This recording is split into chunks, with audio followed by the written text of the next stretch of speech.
ಓಂ ಸಾಯಿರಾಮ್, ಓಂ ಸಾಯಿನಾಥಾಯ ನಮಃ. ಎಲ್ಲರಿಗೂ ನಮಸ್ಕಾರ. ನಮ್ಮ ಸಾಯಿ ತ್ರಿಲೋಕೇಶು ಚಾನಲ್ಗೆ ಸ್ವಾಗತ. ಯಾರೆಲ್ಲ ನಮ್ಮ ಸಾಯಿ ತ್ರಿಲೋಕೇಶು ಚಾನಲನ್ನು ಇನ್ನೂ ಸಬ್ಸ್ಕ್ರೈಬ್ ಆಗಿಲ್ವೋ ದಯವಿಟ್ಟು ಸಬ್ಸ್ಕ್ರೈಬ್ ಆಗಿ ಹಾಗೂ ಸಾಯಿ ಸಂದೇಶಗಳ ಬಗ್ಗೆ ತಿಳಿದುಕೊಳ್ಳಿ. ಬನ್ನಿ, ಈ ದಿನ ಬಾಬಾರವರು ಏನನ್ನ ಸಂದೇಶ ಕಳುಹಿಸಿದ್ದಾರೆ ಎಂದು ನೋಡೋಣ. ನಿಮ್ಮ ದಿನನಿತ್ಯದ ಓಟದ ಜೀವನದಿಂದ ಕೇವಲ ಒಂದು ಕ್ಷಣ ಬಿಡುವು ಮಾಡಿಕೊಂಡು ಈ ಕಡೆ ಗಮನ ಹರಿಸಿ. ಪ್ರತಿ ರಾತ್ರಿ ಮಲಗುವಾಗ ನಾಳೆಯ ದಿನ ಹೇಗಿರುತ್ತದೋ ಏನೋ ಅನ್ನೋ ಚಿಂತೆಯಲ್ಲೇ ಮಲಗುತ್ತೀರಾ. ಸಣ್ಣ ಸಂಬಳ, ಮನೆಯಲ್ಲಿನ ಸಣ್ಣ ಪುಟ್ಟ ಕಲಹಗಳು ಮತ್ತು ಭವಿಷ್ಯದ ಅನಿಶ್ಚಿತತೆಯನ್ನ ಮಧ್ಯೆ ನಿಮ್ಮನ್ನು ನೀವು ಕಳೆದುಕೊಂಡಿದ್ದೀರಾ. ಹಾಗಿದ್ದರೆ ನೆನಪಿಡಿ, ಈ ವಿಡಿಯೋ ಇಂದು ನಿಮ್ಮ ಸ್ಕ್ರೀನ್ ಮೇಲೆ ಸುಮ್ಮನೆ ಬಂದಿಲ್ಲ. ಇದು ಬಾಬಾ ಅವರು ನಿಮ್ಮ ಬದುಕಿನ ಎಲ್ಲ ಗೊಂದಲಗಳನ್ನು ಗಂಟನ್ನು ಬಿಚ್ಚಲು ಒಂದು ರಹಸ್ಯವನ್ನು ಕಳುಹಿಸಿದ್ದಾರೆ. ಬನ್ನಿ, ಏನೆಂದು ನೋಡೋಣ.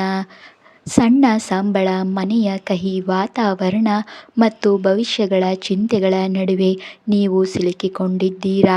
ನಿಮ್ಮ ಉತ್ತರ ಹೌದು ಎಂದಾದರೆ ಈ ವಿಡಿಯೋ ನಿಮ್ಮ ಮುಂದೆ ಆಕಸ್ಮಿಕವಾಗಿ ಬಂದಿಲ್ಲ.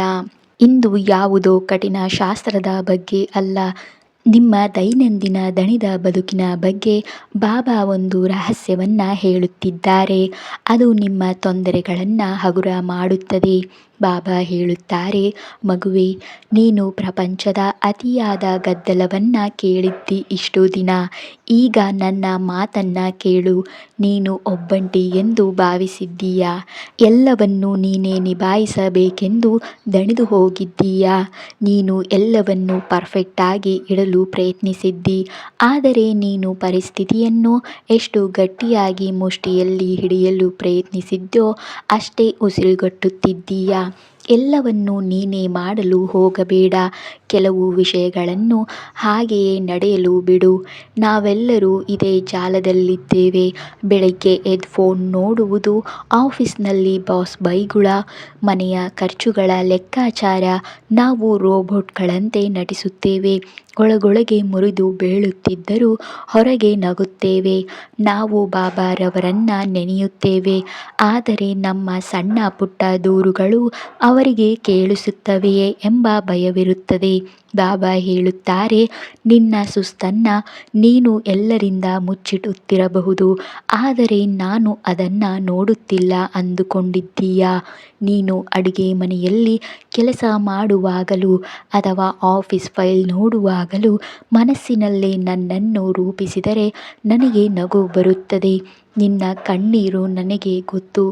ನೀನು ನಿನ್ನ ಜವಾಬ್ದಾರಿಯನ್ನು ನಿಭಾಯಿಸುತ್ತಿರುವುದನ್ನು ನಾನು ಕರ್ಮ ಅಲ್ಲ, ಪೂಜೆ ಎಂದು ಭಾವಿಸುತ್ತೇನೆ. ನೀನು ಸಾಮಾನ್ಯನಲ್ಲ. ದಿನವೂ ಹೋರಾಡುತ್ತಾ ಎಲ್ಲರಿಗಾಗಿ ನಗುವ ಯೋಧ ನೀನು. ನಿನ್ನ ದೂರುಗಳ ಹೊರೆಯನ್ನು ನನ್ನ ಪಾದಕ್ಕೆ ಒಪ್ಪಿಸಿಬಿಡು. ನಮ್ಮಲ್ಲಿರುವ ದೊಡ್ಡ ಭ್ರಮೆ ಎಂದರೆ ಎಲ್ಲವನ್ನೂ ನಾನೇ ಮಾಡಬೇಕು ಎಂಬ ಸೂಕ್ಷ್ಮ ಅಹಂಕಾರ. ನಾವು ಚಿಂತೆ ಮಾಡದಿದ್ದರೆ ಕೆಲಸ ಕೆಡುತ್ತೆ ಎಂಬ ಅಂಜಿಕೆ ನಮ್ಮದು. ಆದರೆ ನಾವು ಕೇವಲ ನಿಮಿತ್ತ ಮಾತ್ರ, ಗೊಂಬೆಗಳು ಅಷ್ಟೇ. ಬಾಬಾ ಹೇಳುತ್ತಾರೆ, ನೀನು ನಿಯಂತ್ರಿಸಲು ಬಯಸುತ್ತಿರುವ ಗಾಳಿಯನ್ನು ಮುಷ್ಟಿ ಹಿಡಿದರೆ ಗಾಳಿ ಹೊರಟೇ ಹೋಗುತ್ತದೆ. ಪ್ರಯತ್ನ ಮಾಡು, ಆದರೆ ಫಲಿತಾಂಶದ ಚಿಂತೆಯನ್ನು ನನಗೆ ಬಿಟ್ಟುಬಿಡು. ನೀನು ಮಲಗಿದ್ದಾಗ ನಿನ್ನ ಹೃದಯ ಬಡಿತ, ಉಸಿರಾಟವನ್ನು ನಡೆಸುತ್ತಿರುವುದು ಕೂಡ ನಾನೇ. ಹಾಗಿರುವಾಗ ನಿನ್ನ ಕೆಲಸ, ಹಣ, ಕುಟುಂಬದ ಚಿಂತೆಯನ್ನು ನಾನು ಮಾಡಲಾರೆನೇ? ಜೀವನದ ಕೆಲವು ತಿರುವುಗಳಲ್ಲಿ ನಮಗೆ ದಾರಿ ಕಾಣದೆ ಪಶ್ಚಾತ್ತಾಪವನ್ನು ಪಡುತ್ತೇವೆ. ತಪ್ಪು ಹಾದಿ ಆರಿಸಿದೆವು ಎಂದು ನೊಂದುಕೊಳ್ಳುತ್ತೇವೆ. ಅದಕ್ಕೆ ಬಾಬಾ ಹೇಳುತ್ತಾರೆ, ನಿನ್ನ ಪ್ರತಿ ತಪ್ಪು ಒಂದು ಪಾಠವಾಗಿತ್ತು, ಸೋಲಲ್ಲ. ಆದದ್ದು ಆಗಿ ಹೋಯಿತು. ಅದನ್ನು ಸರಿಪಡಿಸುವ ಶಕ್ತಿ ಕೂಡ ನಿನಗೆ ಇದೆ. ನಿನ್ನ ಸೋಲೆ ನಿನಗೆ ಅನುಭವ ನೀಡಿದೆ. ಈಗ ಎದ್ದು ನಿಲ್ಲು, ಪಶ್ಚಾತ್ತಾಪವನ್ನು ಬಿಡು. ನೀನು ನನ್ನದೇ ಅಂಶವಾಗಿದ್ದೀಯಾ. ನಾವು ಸಂತೋಷದ ಅರ್ಥವನ್ನೇ ಮರೆತಿದ್ದೇವೆ. ಬ್ಯಾಂಕ್ ಬ್ಯಾಲೆನ್ಸ್ ಹೆಚ್ಚಾದರೆ ಮಾತ್ರ ಸಂತೋಷ ಅಂದುಕೊಂಡಿದ್ದೇವೆ. ನಾಳೆಯ ಸುಖಕ್ಕಾಗಿ ಇಂದಿನ ದಿನವನ್ನು ಕೊಲ್ಲುತ್ತಿದ್ದೇವೆ. ಬಾಬಾ ಹೇಳುತ್ತಾರೆ, ದೊಡ್ಡ ಸಂತೋಷದ ಓಟದಲ್ಲಿ ನಾನು ಪ್ರತಿದಿನ ನಿನಗೆ ನೀಡುವ ಸಣ್ಣ ಸಣ್ಣ ಸಮಾಧಾನಗಳನ್ನು ನೀನು ಮರೆತಿದ್ದೀಯಾ. ಇಡೀ ದಿನ ಸುಸ್ತಾಗಿ ಮನೆಗೆ ಬಂದಾಗ ಸಿಗುವ ನೆಮ್ಮದಿ, ಯಾರೋ ಪ್ರೀತಿಯಿಂದ ಕೊಡುವ ಒಂದು ಕಪ್ ಚಹಾ, ಇವೆಲ್ಲವನ್ನು ನನ್ನ ಉಡುಗೊರೆಗಳು. ಕೃತಜ್ಞನಾಗಿರಲು ಕಲಿ. ನಾವು ಮೆಷಿನ್ಗಳ ತರಹ ಓಡುತ್ತಿದ್ದೇವೆ. ನಾವು ನಿಂತರೆ ಪ್ರಪಂಚ ನಿಲ್ಲುತ್ತದೆ ಅಂದುಕೊಂಡಿದ್ದೇವೆ. ಪರ್ಫೆಕ್ಟ್ ಆಗಿ ಇರಬೇಕು ಎಂಬ ಕಾಯಿಲೆಯಿಂದ ಬಾಬಾ ನಿಮ್ಮನ್ನು ಮುಕ್ತಗೊಳಿಸಲು ಬಯಸುತ್ತಾರೆ. ಬಾಬಾ ಹೇಳುತ್ತಾರೆ, ನೀನು ಸೂಪರ್ ಮ್ಯಾನ್ ಅಂದುಕೊಂಡಿದ್ದೀಯಾ? ನೀನೊಬ್ಬ ಮನುಷ್ಯ.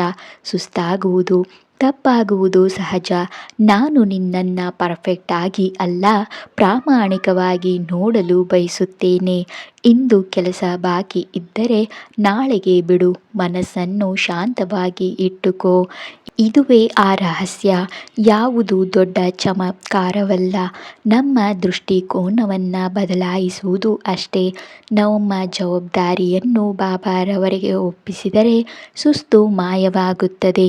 ಬಾಬಾ ಹೇಳುತ್ತಾರೆ, ಇಂದಿನ ರಾತ್ರಿ ನೆಮ್ಮದಿಯಿಂದ ಮಲಗು. ನಾಳೆಯ ಚಿಂತೆಗಳನ್ನು ನನ್ನ ಚರಣಗಳಿಗೆ ಅರ್ಪಿಸು. ಬೆಳಗ್ಗೆ ನೀನು ಏಳುವಾಗ ನಾನು ನಿನ್ನ ಜೊತೆಯಾಗಿರುತ್ತೇನೆ. ಹೊಸ ದಾರಿಯನ್ನು ತೋರಿಸುತ್ತೇನೆ. ಹೆದರಬೇಡ. ನಿನ್ನನ್ನು ಕಾಪಾಡುವುದು ನನ್ನ ಜವಾಬ್ದಾರಿ. ಕೊನೆಯ ರಹಸ್ಯ ಏನೆಂದರೆ, ಪ್ರಪಂಚದ ಒತ್ತಡಕ್ಕೆ, ಸೋಲಿನ ಭಯಕ್ಕೆ ಬಾಗಬೇಡ. ನಿನ್ನ ನಂಬಿಕೆಯನ್ನು ಬಿಡಬೇಡ. ಒಳಗಿನಿಂದ ಗಟ್ಟಿಯಾಗಿರುವವನಿಗೆ ಬ್ರಹ್ಮಾಂಡವೇ ದಾರಿ ಮಾಡಿಕೊಡುತ್ತದೆ. ಪ್ರಾರ್ಥನೆಯ ಶಕ್ತಿಯಿಂದ ಎಲ್ಲವನ್ನೂ ಬದಲಾಯಿಸು. ಸಾಯಿ ಭಕ್ತರೇ, ಬಾಬಾರ ಈ ಸಂದೇಶ ನಿಮ್ಮ ಮನಸ್ಸಿನ ಯಾವ ಭಾಗವನ್ನು ಮುಟ್ಟಿತು? ಕಮೆಂಟ್ನಲ್ಲಿ ನಿಮ್ಮ ಪ್ರಾರ್ಥನೆಯನ್ನು ಬರೆಯಿರಿ.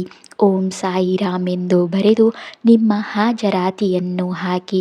ವಿಡಿಯೋವನ್ನು ಲೈಕ್ ಮಾಡಿ ಮತ್ತು ನಿಮ್ಮವರಿಗೂ ಶೇರ್ ಮಾಡಿ. ಚಾನಲನ್ನು ಸಬ್ಸ್ಕ್ರೈಬ್ ಮಾಡಿ. ಕೊನೆಯದಾಗಿ ನಾವೆಲ್ಲರೂ ಬಾಬಾರವರಿಗೆ ಪ್ರಾರ್ಥಿಸೋಣ. ಹೇ ಸಾಯಿನಾಥನೇ, ನಿಮ್ಮ ಚರಣಗಳಿಗೆ ಕೋಟಿ ಕೋಟಿ ಪ್ರಣಾಮಗಳು. ನಮಗೆ ಸನ್ಮಾರ್ಗದಲ್ಲಿ ನಡೆಯುವ ಪ್ರೇರಣೆ ಕೊಡಿ. ಕಷ್ಟಗಳನ್ನು ಎದುರಿಸುವ ಶಕ್ತಿಯನ್ನು ನೀಡಿ. ಎಲ್ಲರ ಜೀವನದಲ್ಲಿ ಸುಖ ಶಾಂತಿ ಕರುಣಿಸಿ. ಎಲ್ಲರಿಗೂ ಶುಭವಾಗಲಿ. ಶುಭ ದಿನ.